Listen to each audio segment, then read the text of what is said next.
Ladies and gentlemen, presenting the Professor Greg Dooley and the pundit Steve Clark. Men, take the mic.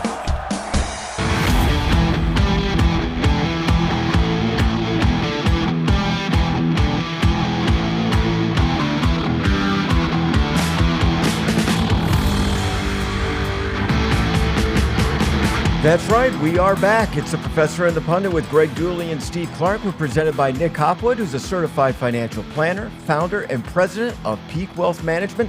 Retire with confidence. Greg Dooley, is there a more satisfying win than watching Michigan beat up on a Nebraska team 45-7, as I enjoyed it this past week? Yeah, more satisfying, probably, but pretty satisfying. Up 14-0 with our defense so early on.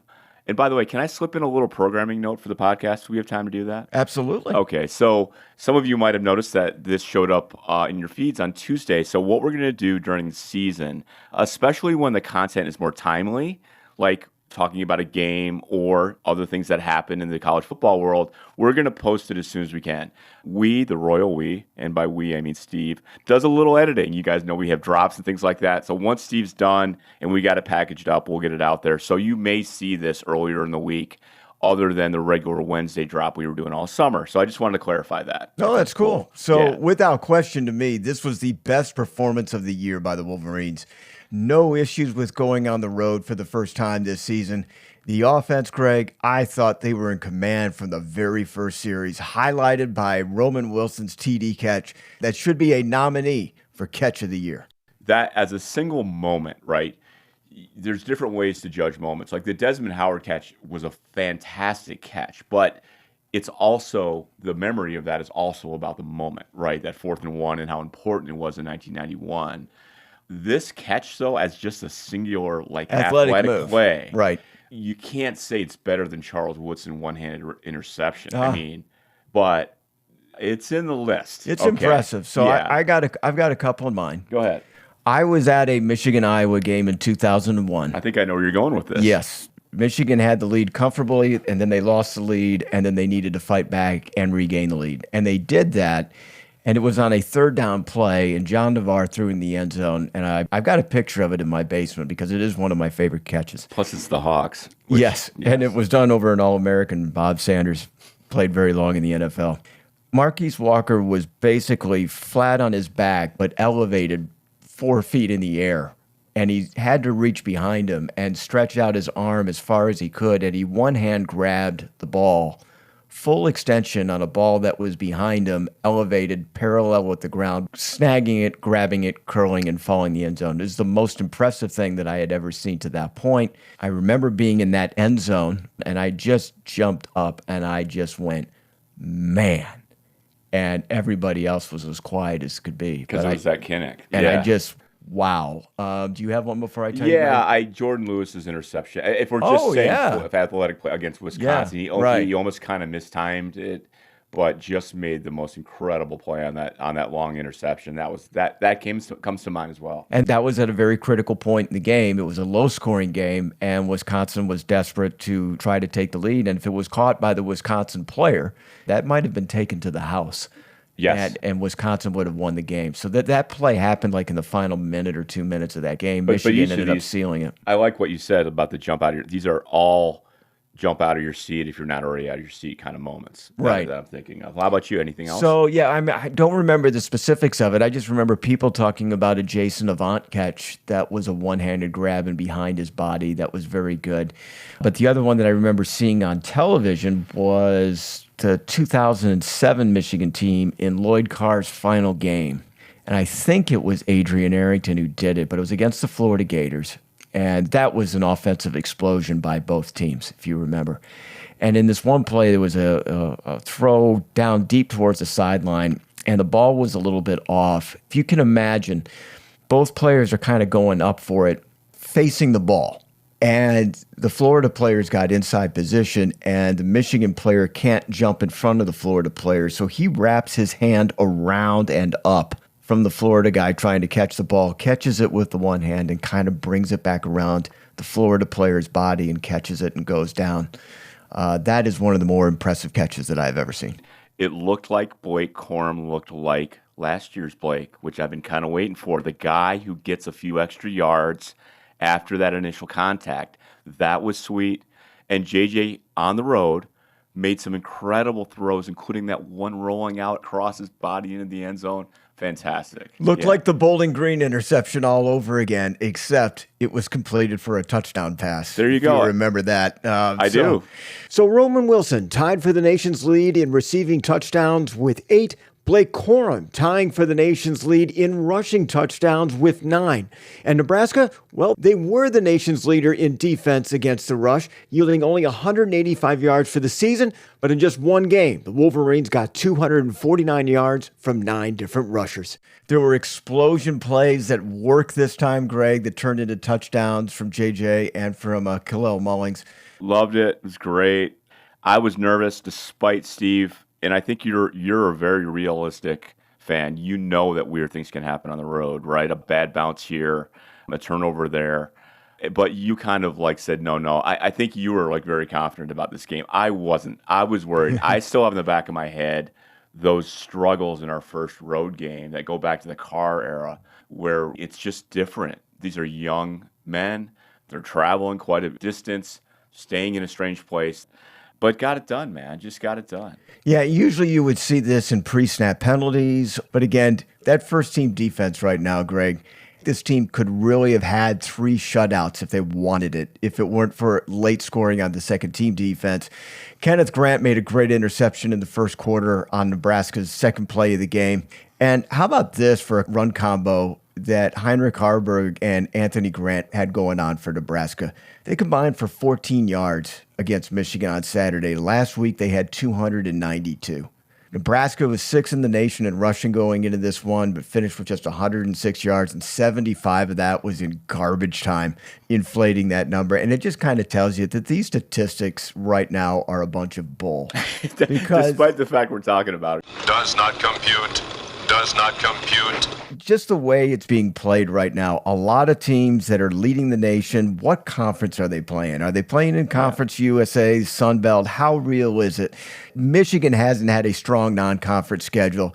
A bunch of teams in the Big Ten hadn't had a strong non-conference schedule. So you see these numbers that are either leading the Big Ten or leading the nation. Well, you just need to take into context the caliber of the opponent that the teams have played, and you really don't know exactly what kind of caliber the opponents are until a few games have been played into the season anyway. Yeah, but still, 3 touchdown-plus victories in all 5 games, even despite the opponent. Haven't done that since 1904, I heard a stat, right? To start the season, I should say. And if you step back and said 5-0, 3 touchdown-plus wins in every game, I think you'd be really satisfied. So, no, fans are giddy. Fans are especially getting in Detroit with the Lions winning on Thursday, and they don't have to watch a game this weekend. More impressive win, the Lions win at Green Bay or Michigan's win at Nebraska? I give it to the Lions by an edge. It would have been a huge Lions advantage had they had Green Bay kind of not creep back into the game a little bit, but it's close. I give it to the Lions. I tell you, I was really, really impressed with what the Lions did. This is a Michigan podcast, so as impressive as Michigan's win was, what game comes to mind as more convincing recently than this one over the Cornhuskers? We've had a few like 59 or 60-point wins over like Maryland's and Rutgers, right? That's right. Yeah. So if you want to go back, the last time Michigan dominated in a grand fashion the way they did over Nebraska, you can go to the Michigan-Maryland game. And that was in 2021. 59-18 was the final score. I mean, McNamara threw for 259 yards and a couple of touchdowns. JJ got into the game. Alan Bowman got into the game. Dan Vitari got into the game. 59 points over a Taulia team.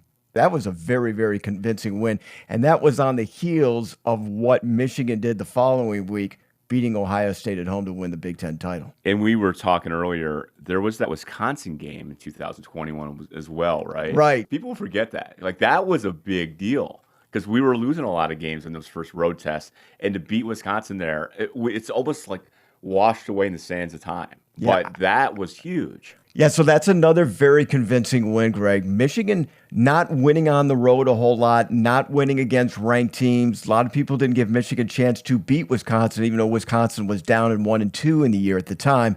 But they just thumped Wisconsin 38-17 in that one.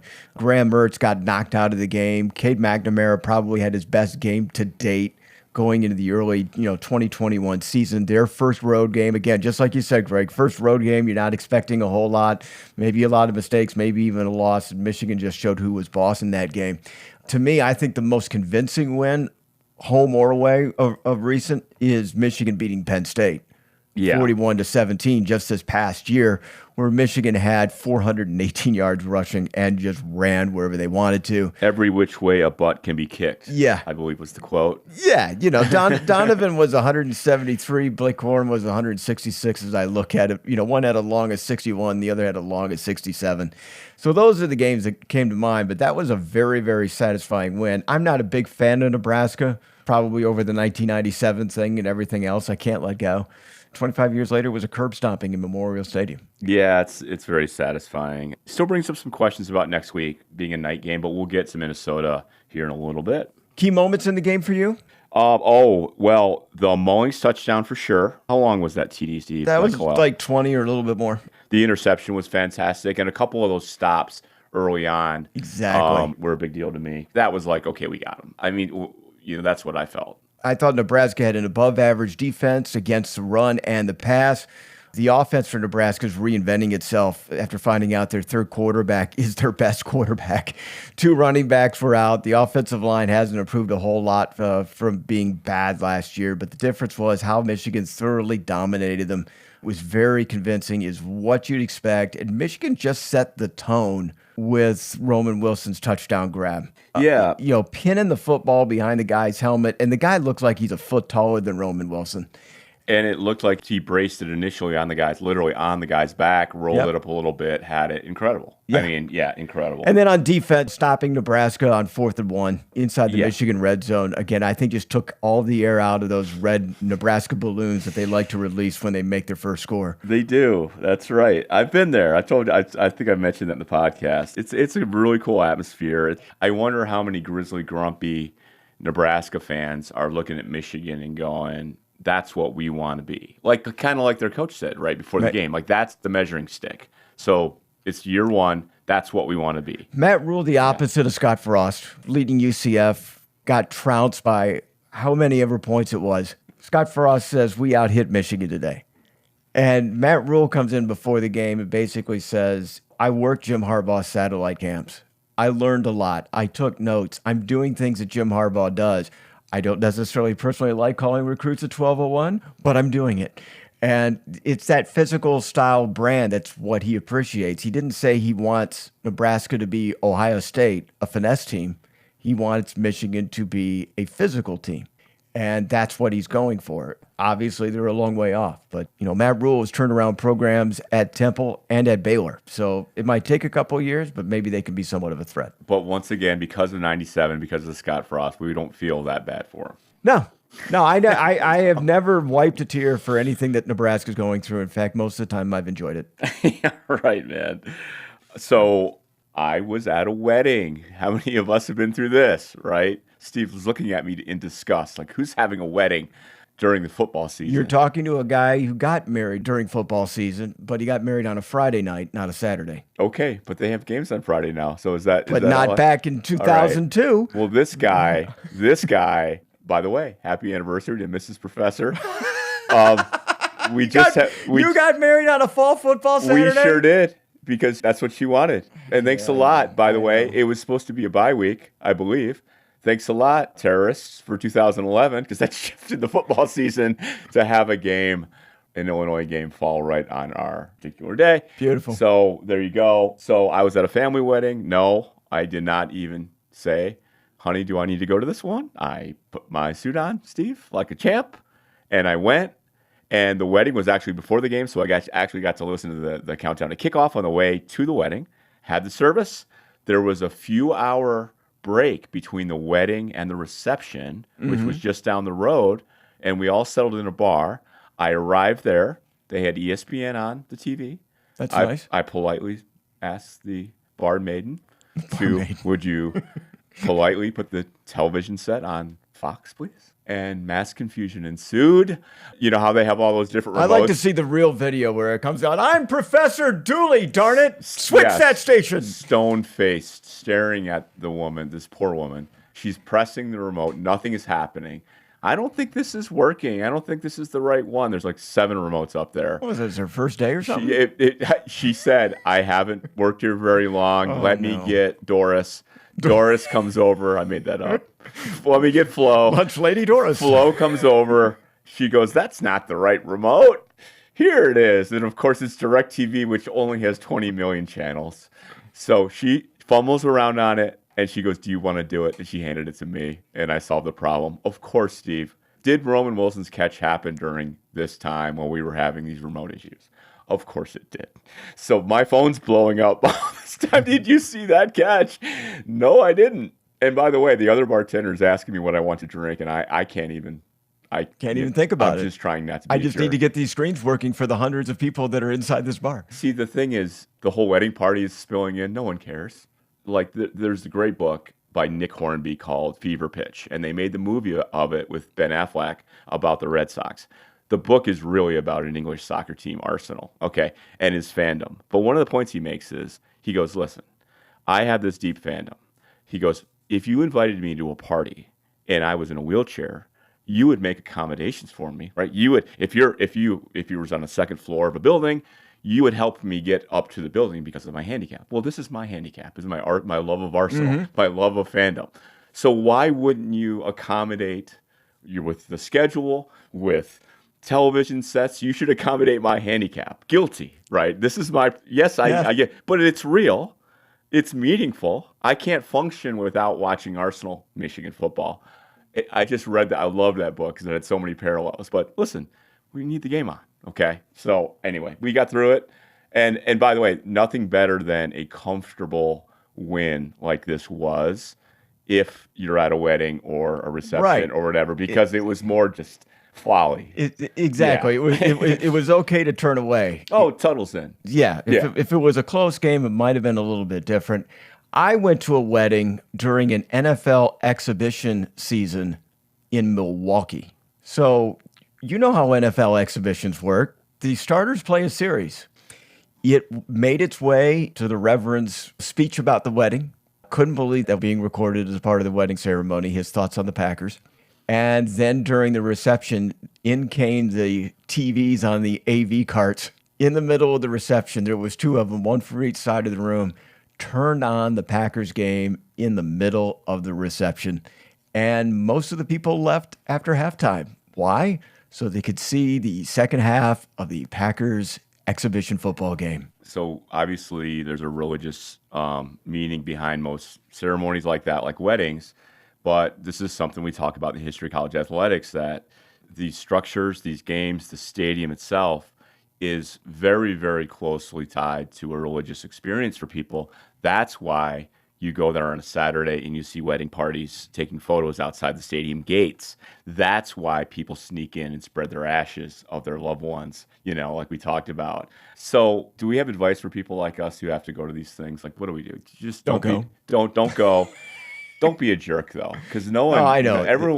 No one has sympathy for you. Like a few people, like no one. It's a delicate balance because all the women are judging you. You're not a grown-up. You're not mature. You're not the man I thought I was marrying. Get over this thing called a football game when 2 people have fallen in love and they're together. And meanwhile, the back of our heads we're going, they're getting divorced anay in 5 to 10 years. It's like, there it is. Have the second wedding during non-football season, and maybe we would have learned something.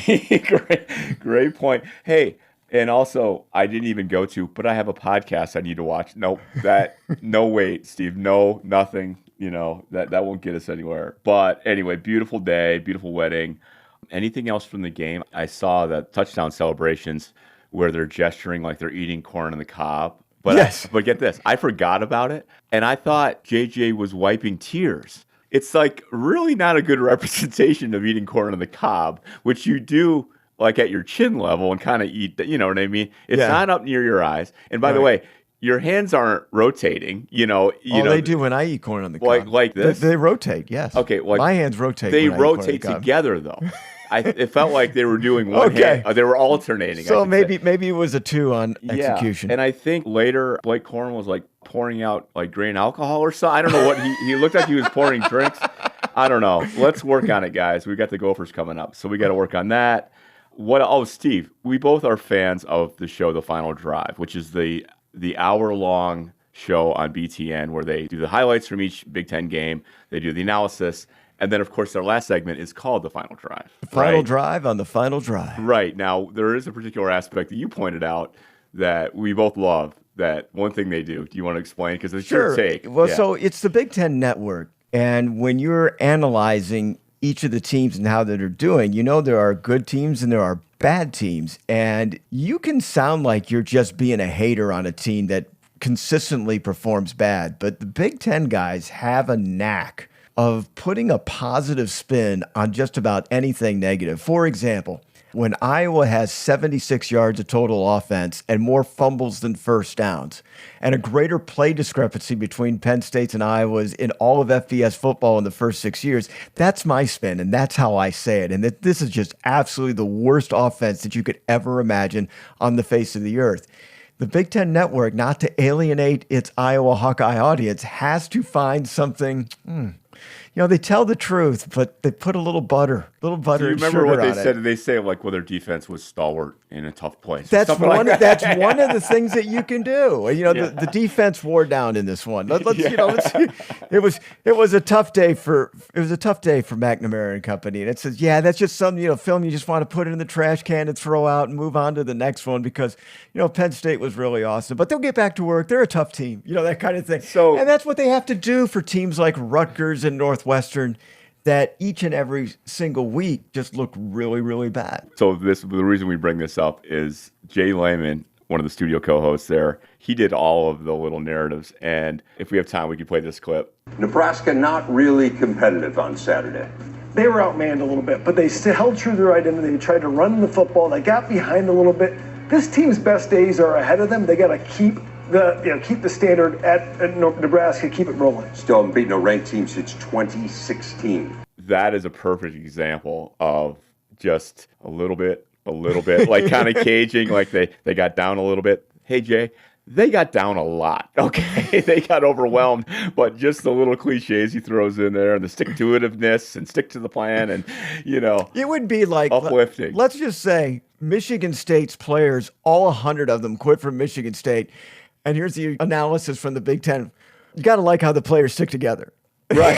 They all quit. Right. It's an art to do that because you don't see tweets and messages and boards about how a community on campus thinks the Big Ten Network is out to get them. Yep. No, they do. You don't see that. And because it's true. They don't put nails in those teams' coffins. Even on coaches who are, done. It's an unfortunate situation in East Lansing. It's like that. It's a little rough, that kind of thing. But. Yeah. So I had Dave Revson, who is, of course, the venerable host of Big Ten Network. From the very beginning. Yeah, I had him in my class. Did you meet him when we were at the bowl game? Did you meet Revson at one of these points? I brought it up to him. Yeah, we gave him this take. I've appreciated the talent. And he knew what we were talking about. He knew exactly what you were talking about. So he just couldn't understand why I watched it every week. That's right. We can't finish the game take, Steve, without. Did you see Cornstalk Banjo Boy? I did. Yes. Thoughts, at the end. Thoughts. Tell me. Uplifting. Crazy. Weird. Yeah, weird. It was 90 degrees. They had something to celebrate about. And if I'm one of those guys, I would be relieved that my shutout streak didn't end. All right. This is twice now, Greg, where two of the teams with the longest shutout streaks in America, East Carolina and Nebraska. For Nebraska, it was 1996. Okay. For Nebraska, it was 1996. Wow. Shutout streaks on the line. And they give it up. Michigan could have 3 shutouts out of 5 in the regular season if it wasn't for second string, third string learning how to play Big Ten football. I mean, I don't want to nail the second and third string guys, but they got to learn. They got to learn how to play, and they're going to eventually be the first string guys at some point. It's good to get them on the field. They deserve to be on the field. But as a guy who would like to rub a little more salt in the wound of Nebraska, it would have been nice to end Nebraska's shutout streak. Restart that clock. Yeah, schadenfreude, completely. All right. Excellent. All right, that means it's halftime here on The Professor and the Pundit with Greg Dooley and Steve Clark. And Nick Hopwood is joining us here in our studio. And Nick, I kind of realized that there are some football analogies that work well in investing as well as football. That's right, Steve. My favorite one is, let's talk about, hey, what's the score? Are you in the fourth quarter of your career? Maybe it's halftime. Are you winning the game or are you behind? Do you have to play catch up?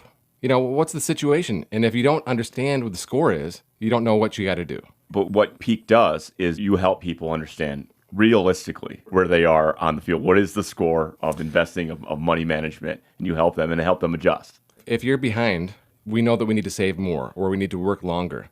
Whereas if we're ahead, right, we can pull JJ in the third, right? That's right. Like, Nebraska game or whatever.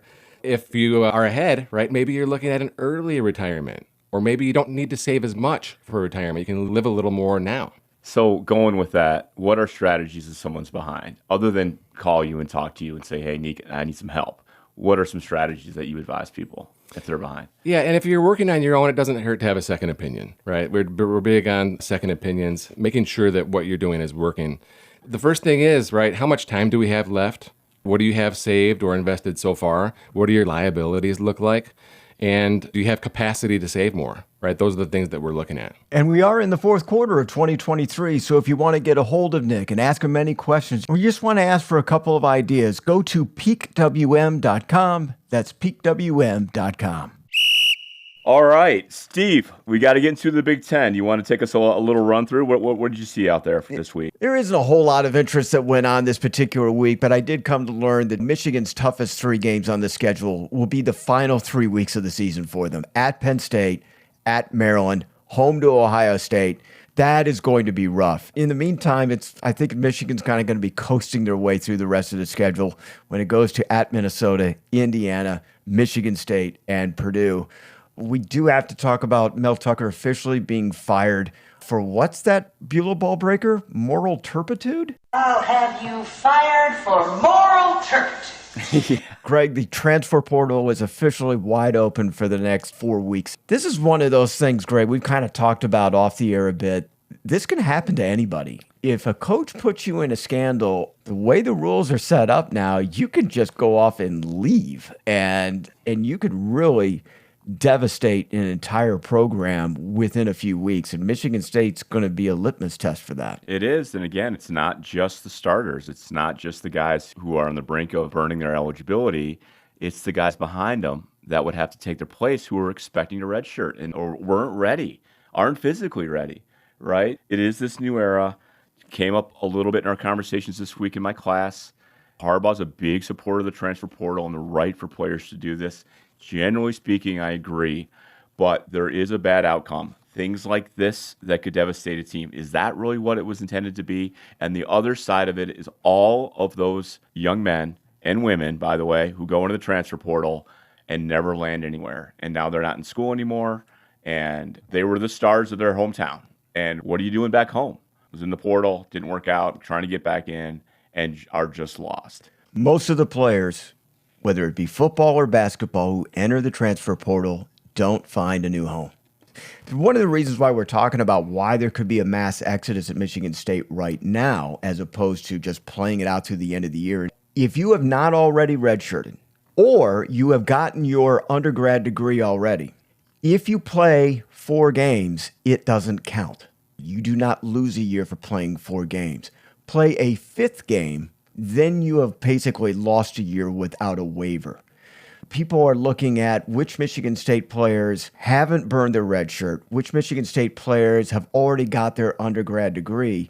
They could leave for the portal now, save their bodies, not lose a year of eligibility, and kind of start over somewhere else where it's a little bit greener on the other side. Or stay at Michigan State. If this Michigan State thing's now a huge turnaround, I want to go to a team that looks like they got something going right now. Yeah, I know. And I think a lot of people are expecting to see people jump into the portal over the next 28 days. We'll wait and see on that.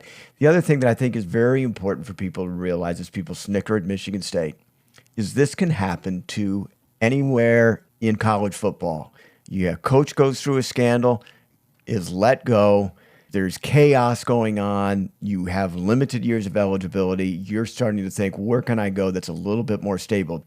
And I think that programs can be completely decimated with news with what happened to Mel Tucker for not just sexual reasons, but just, a scandal enough to be let go. I don't even think it has to take that. How many people came to Indiana at the height of Tom Allen? This is the new guy. Were better than average recruits for that Indiana get. So I don't think it has to take a scandal. I think it could be a coaching change and a really dismal football season and outlook for people to go, this isn't what I thought I signed up for. And you could have this domino effect. And it's now, we talked about the transfer portal. We didn't talk about NIL because what did you see on Friday night? And I don't think it's completely unrelated, right? The train's off the tracks. The official NIL partner of Michigan State, Spartan Dogs for Life, SD4L, announced they're suspending some of their NIL activity with the football program. I believe Most of it. Yeah, I believe it's for just the football program because I think they also support the basketball program. And they also cited, though, Steve, that a lack of subscribers. They've supported the program with millions of dollars, but they have fewer than 100 subscribers. Well, what's the math? That means that the people at the top, the big donors, are really supporting this, and they have donor fatigue. And you know when you get donor fatigue? When your team doesn't do well. And unless you're really lucky, you're going to have that bad season or two or more, like we've been through, even mighty Michigan, and you're suspending now your NIL program. Now, what are all the recruits saying that thought there was a program here? It's tough to watch. And of course, it doesn't help that they have 4 Life in their name, and it was Spartan Dogs for a few weeks. Right. Yeah. That's an easy target. Jacoby Windman is one of the best players on Michigan State's defense. He is out for the year. He did have an injury with a pectoral muscle issue, but he is out for the year on that one. Speaking of State, I listened to their game first on WJR, and then I remembered it was on Sirius. But I heard George Blaha, who's kind of a legend in these parts. He's a Pistons guy. He's very good at what he does. He has a certain style. But they're not the best at exactly with his partner, Jason Strayhorn, a former Spartan player, right? They don't describe the action very well to the radio listener. So what you get is you hear Jason Strayhorn with these interjections of, oh, man, or ugh, or, oh, not again. But they're not describing what's happening, and you can kind of hear the crowd noise, right? And I knew it was in Kinnick. So what these are near interceptions or people jumping off sides. You kind of have to do the math in your head. And listen, we've had our radio teams in the past, Brandy and Deerdorf. Okay, love them. It wasn't the most seamless, but it was our lovable guys. Okay, so listen, we'll take bullets too for our iconic broadcast teams. Okay, but this was bad. I mean, it was really bad. I can't imagine relying on this type of thing if you're a Spartan fan. So I had to say it. Gotcha. I had to say it. Speaking of coaches that have been let go, an assistant coach has been let go at Indiana. Walt Bell. Man, this guy is cursed, Greg. Tell me. He was let go at Indiana on Sunday. I'm going to give you the last few years of Walt Bell's resume, and I just don't understand how he gets a job. From 2016 to 2017, 2 years as OC at Maryland.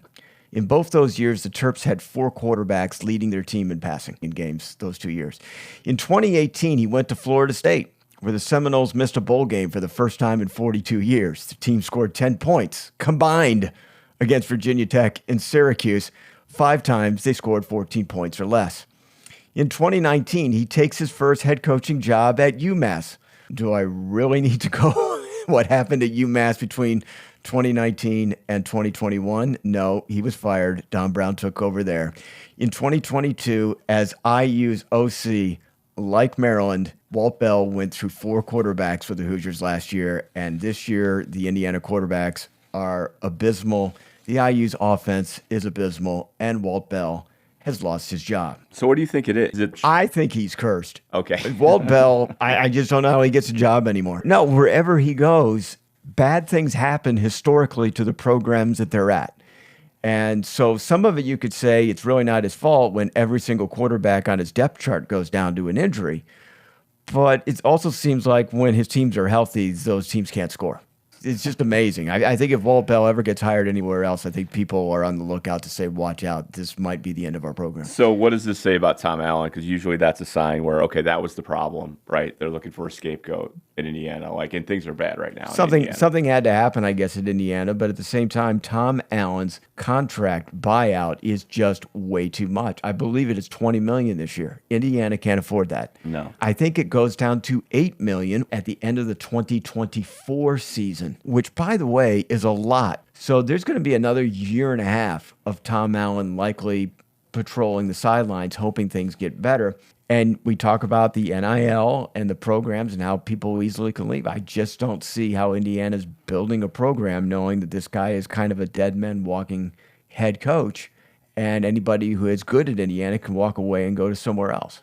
But if it gets bad enough, even at a school like Indiana, which is a basketball school, they'll find a wealthy donor. And there are people from Indiana with deep pockets, and they'll find somebody and pay them out. I would imagine. Not at $20 million. Yeah, I'll tell you what, having gone to school there for my MBA, it's such a different vibe. You can literally pull right up to the stadium an hour before game time and just park and hang out. And it's beautiful. I love Indiana. It's such a different vibe. It's wild. They talk about basketball season in August. Yeah. And that's just, I'm sure everybody has turned the page. There's some athletic directors who have really tried to bring excitement to Indiana football, able to do so temporarily, but that's about it. What else? We got a game coming up. Yeah, let's talk about the Little Brown Jug coming up. It is Jug weekend. This used to be my big week. Most of you guys know my claim to fame was I did a lot of research on the Little Brown Jug, and I'm not floating my own boat, but really wrote and rewrote what was the deep history of this. And God, that's weird. Why would you do that? Well, that's what I do. Okay, I like to dig in and find these stuff. Nerd alert, big time. Oh, and this is the first time lecturing, Steve, in the history of college athletics that I will be having a week when we're playing Minnesota where I am. Now, I've been brought in to be the guest lecturer. Yes, but now it's my class. So I have these poor students, Steve. They're going to get so much weird data and download on the jug, but I'm gonna be in heaven. I might even have one of the Schembeckler Hall jugs in my class this week, so the students can take pictures. They have a couple. They have a kind of a trophy version, and then there's the real vintage one. Jug. Yeah. So tell me about this. Are they actually running out of room? Here's the deal. So we've had 5 scores that were added to a new section. I say colonized above the block M. So we had to paint a new little section that fits 5 scores. And I want to say 2012, something like that. It's full. Okay. So right now we are out of room, but whoever wins the jug, there's an empty column above the Minnesota M now if you want to keep it symmetrical, but it's not painted. It's not ready. It's not done. So whoever wins this jug will make that decision and paint this new area of scores. So, but whoever's doing it gets to make that decision and gets to paint this new section on. So to me, it's a big deal. What stops them from just putting some primer on the entire jug and reduce the font size and leave some room for the 2030s and the 2040s? So, absolutely. You got to understand, the original jug was painted white and it had 1 score on it, 6-6. Minnesota painted it. They painted the big 6 because they tied Michigan 6-6 in 1903, and there was 1 score. After that, they painted the next couple on there. And then they said, wait a minute. We got to organize this thing. And they repainted it. And they repainted it with block M's. They actually changed the M's a couple times. So they added a column. Then they eventually added 2 columns, one on the other side. Then they said, we're in a room. Now we need 4 columns. So to your point, that has been done over and over again, adding room, making the score smaller. So yes, Steve, my solution, people ask me this all the time, is you don't remove scores. You don't put this version of the jug away. You repaint it, and that will be a big job. But we don't have to worry about that for a long time because you're going to have probably a new section with 5 more scorers, especially with the new conference realignment. We're probably not going to play Minnesota that many times over the next, how many years. So we've got lots of time and lots of room. But if you repaint the scores and make them tiny, you've got well beyond my lifetime, put it that way, our lifetime. And then we won't care. Yeah, I don't know. So, but this is a big deal for me. And it's a big deal for Michigan. And if you remember, I got to speak to the football team this year and give them that history. Part of our TTG was to learn the entire history of the Little Brown Jug. And that was a half-hour session. 45-minute session in August. So, and many of the guys have participated in it, know what it's about, and we want something that's a priority for us. Greg, that was Jim Harbaugh on Monday talking about your lecture that you gave in August. What do you think? So that means a lot to me that these players are carrying that history with them when they go there. Also got to see, a little bit of the preview for the Minnesota game. And so, Steve, I'd like to hear yours. What is your preview for the big game? What are we worried about? And by the way, we got to talk about PJ Fleck because I just think he's a weird cat, right?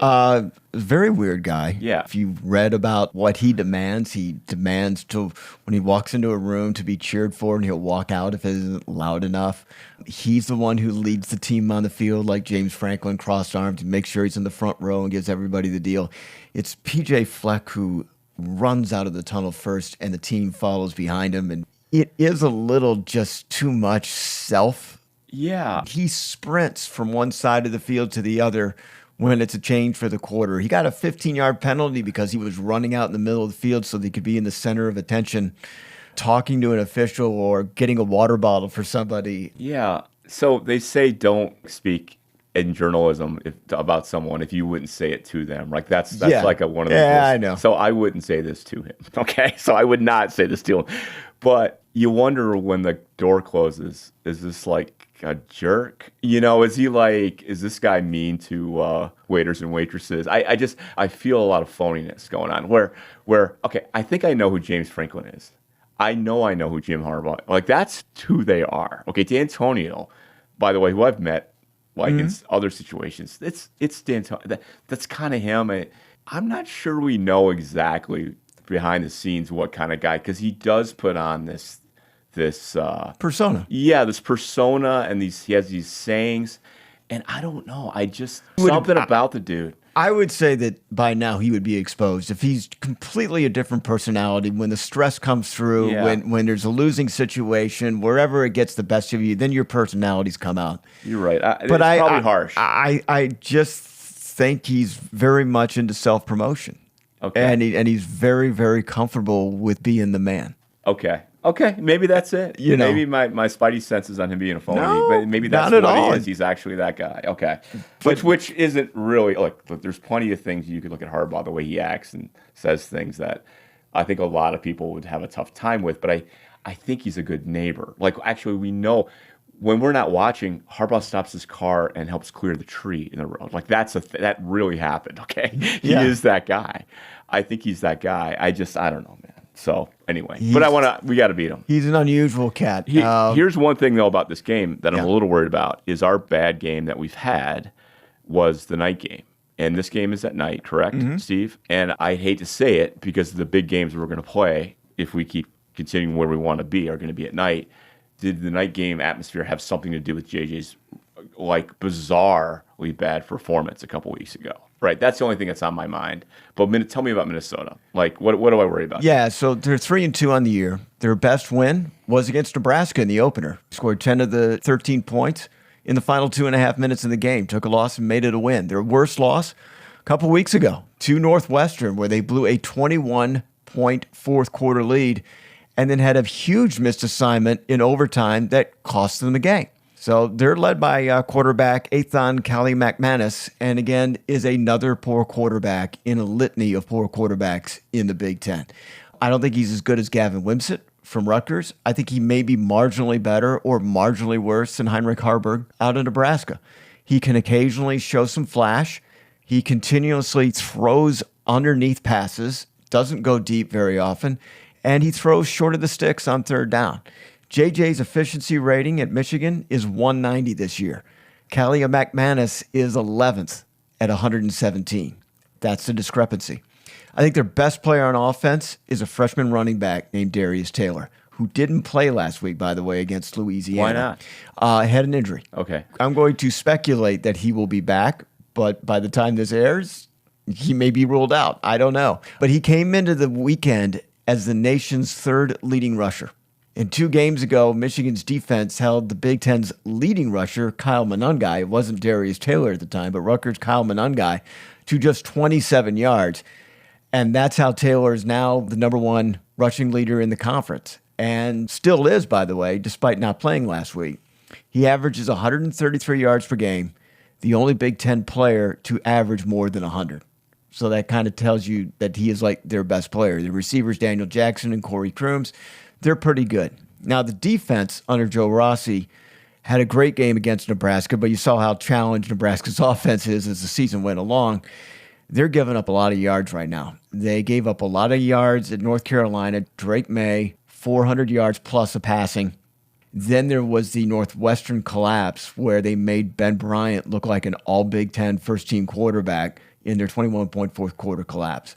So the pass defense kind of stinks right now. They need to get that better. I do like Tyler Newman as a safety. He's got great football instincts, picks off a lot of passes, great guy there. But for the most part, Greg, they're average. Their statistics are average. Their players are average. They're highlighted by Darius Taylor, who didn't play last week, and lowlighted by a pass defense that's given up a ton of yards. So what I'm looking for, yes, night game, obviously the Jug. It's still another road game. I think we got to build on the confidence. It couldn't have gone better in Nebraska. Do the same thing. Will we face some adversity, though, on the road in this game is my question. And by the way, we haven't really had that big special teams play yet, have we? Where we break a punt or block a kick or something like that. I'd love to see, something like that happen in this game to really supercharge our. It's possible, and I'll tell you why, because there are a couple of people out in Minnesota that have, I guess, been on a campaign against the Minnesota special teams coach. Really? But they have criticized year in and year out